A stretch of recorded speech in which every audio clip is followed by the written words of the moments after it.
So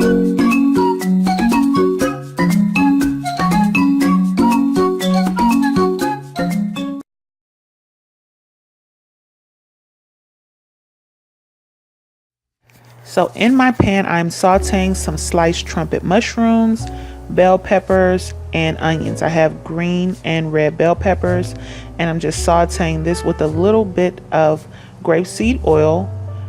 And I've gone ahead and threw in some fresh cilantro. I've also seasoned this with some onion powder, sea salt, and a little bit of cayenne pepper, as well as some red pepper flakes. You just want to saute your veggies until they start to get a little bit soft before adding in your raw quinoa. So I've gone ahead and rinsed my quinoa, and I have here about 1.5 cups of quinoa. You can add as much as you prefer, and I'm just going to toast this for a little bit in the grapeseed oil along with the veggies. So I'm stirring this up in the pan and toasting this in the oil for about a minute or two before adding in my liquid. And I'm going to add in enough liquid according to the directions on the quinoa. So you want to add in some spring water, and you want to put as much as the directions tell you to in order to properly cook your quinoa.